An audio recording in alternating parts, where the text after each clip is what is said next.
বিরতির পর আবার স্বাগত। দেখছেন ইসলামী ব্যাংক টুয়ার্ডস গ্রোথ, সাথে আছেন গবেষণা প্রতিষ্ঠান PRI vice chairman doctor Sadiq Ahmed. Doctor Sadiq, আমরা এবার যদি একটু ব্যাংকিং খাতের দিকে তাকাই, আমরা দেখছি যে গত কয়েক বছরে ব্যাংকিং খাত আসলে কেলেঙ্কারিতে নিমজ্জিত হয়েছে। এইটা আপনি কিভাবে দেখছেন বিষয়টাকে, যে গত কয়েক বছরে সরকারি ব্যাংকগুলো থেকে শুরু করে বেসরকারি ব্যাংকেও এই কেলেঙ্কারির রেশ ছড়িয়ে পড়েছে?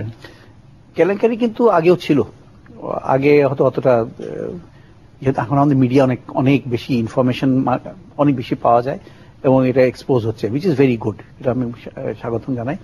তবে সমস্যা আছে, এটাকে সমাধান করার অত্যন্ত প্রয়োজন আছে।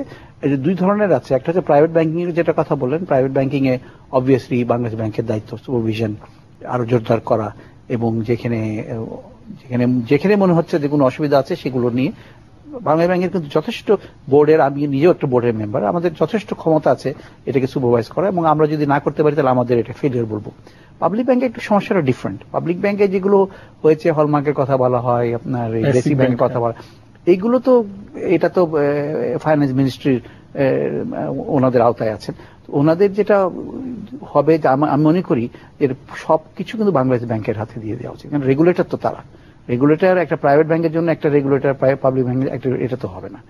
এবং সেখানে আপনার পুরাপুরি যাদের যা বোর্ডের এবং যে গভর্নরদের যে ক্ষমতাটা আছে ব্যাংকিং ল অনুযায়ী, সেভাবে এটাকে ইমপ্লিমেন্ট করলে আমার মনে হয় যে কিছুটা উপকার হবে। আমরা এটাও বলেছি যে পাবলিক ব্যাংকের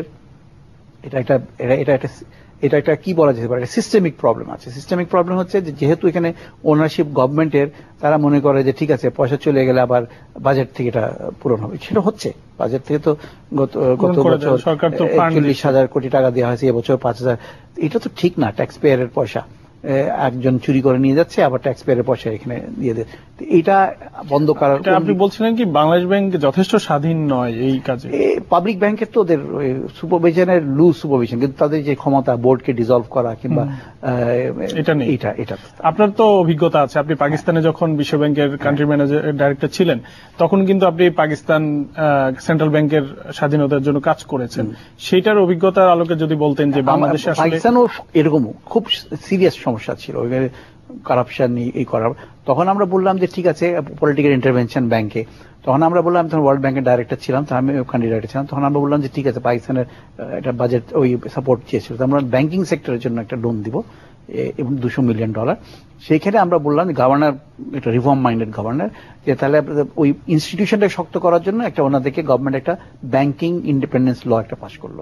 সেখানে গভর্নরকে এবং বাংলাদেশ ব্যাংকের বোর্ডকে, পাকিস্তানের বোর্ডকে অনেক ক্ষমতা দেওয়া হলো যে তাদের রেগুলেশন হিসাবে, এবং পাবলিক ব্যাংক, প্রাইভেট ব্যাংক সবকিছু বাংলাদেশ পাকিস্তান সেন্ট্রাল ব্যাংকের সেটা বাস্তবায়ন হয়েছে। কিন্তু বাংলাদেশে তো অনেক বিষয় আমরা দেখি, এখন কাগজে কলমে স্বাধীনতা দেয়া হলো, বাস্তবায়ন করা গেল না, এখানে রাজনৈতিক হস্তক্ষেপ থাকে। এই বিষয়টা আপনি কিভাবে? প্রাইভেট ব্যাংকে কিন্তু বাংলাদেশ ব্যাংকের যথেষ্ট ক্ষমতা আছে, এটা কোনো সরকারের কোনো ইনভলভমেন্ট নাই।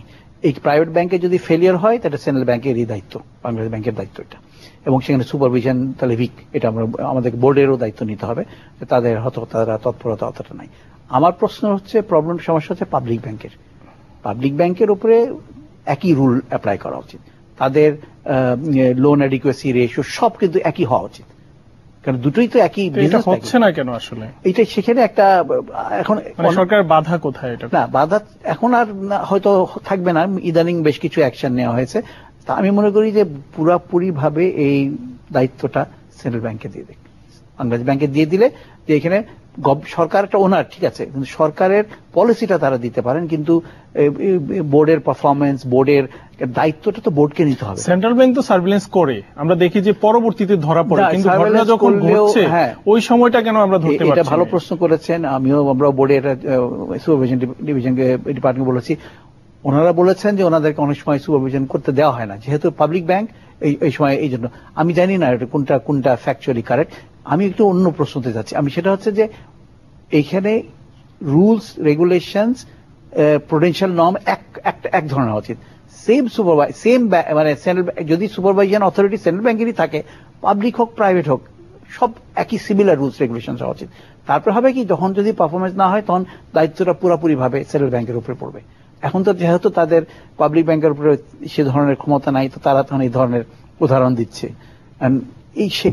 এক্স্যাক্টলি ফর দ্যাট রিজন আমি মনে করি যে লেন্ডিংটা বাংলাদেশ ব্যাংকের তখন জিজ্ঞেস করবে যে এই লেন্ডিংটা তুমি কোন পুরো দায়িত্ব দিয়ে দিতে চাচ্ছেন central bank. Absolutely, supervision must be এবং মনিটরিং ওভারসাইট, এবং শুধু তাই না, সুপারভিশন করতে হলে সুপারভিশনের অথরিটি থাকতে হবে। আমি সুপারভাইজারকে রিপোর্ট দিলাম, তাতে কি আসে? কিছু আছে। If I cannot take action commensurate with that, আমি দেখলাম যে একটা অন্যায় হয়েছে এবং এটা প্রাইভেট ব্যাংক হলে আমি বোর্ডকে ডিজার্ভ করতে পারি, এটা ব্যাংকের ক্ষমতা আছে। পাবলিক ব্যাংকেরও তাই হওয়া উচিত।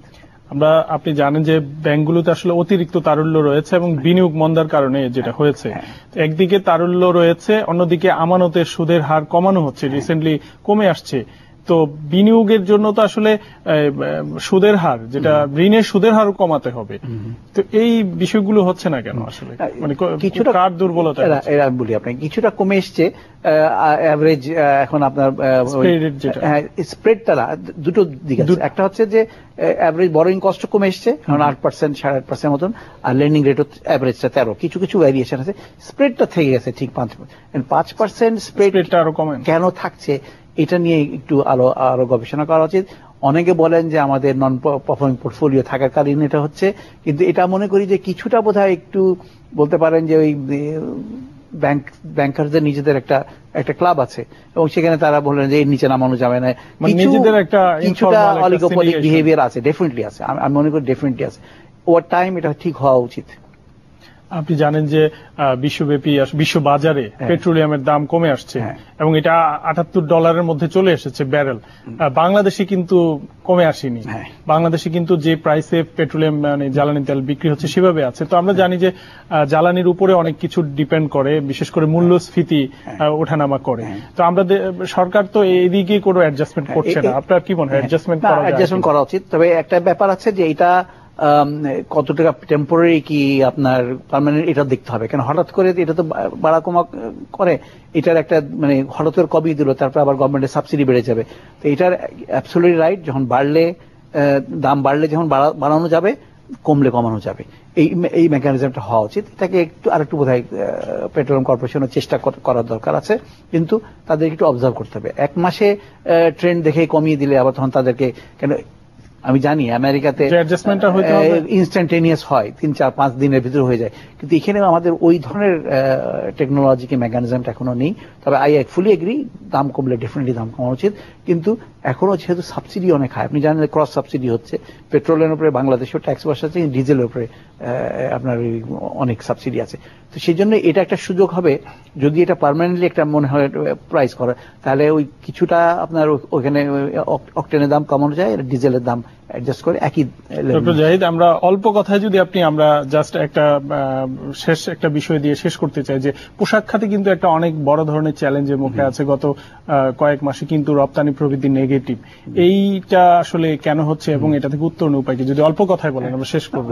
অল্প কথায় বলবো, আমি মনে করি যে গার্মেন্ট আরএমজি সেক্টর মোটামুটি রেজিলিয়েন্ট এবং স্ট্রং, এবং তাদের যথেষ্ট ক্যাপাসিটি আছে টু অ্যাডজাস্ট।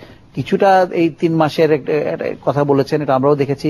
এখন আমি এত তাড়াতাড়ি একটা কনক্লুশন দেওয়া একটু ডিফিকাল্ট হবে, এটা একটা আরেকটু অ্যানালাইসিস করে ট্রেন্ডটা দেখতে হবে আরেকটু।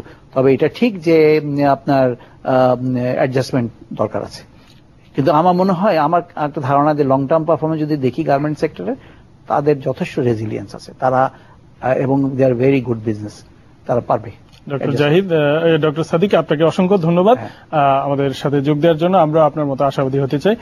প্রিয় দর্শক, শেষ করবো ইসলামী ব্যাংক টুয়ার্ডস গ্রোথ। দেখা হবে আগামী পর্বে হয়তো অন্য কোনো অতিথির সাথে। সে পর্যন্ত ভালো থাকুন, সুস্থ থাকুন।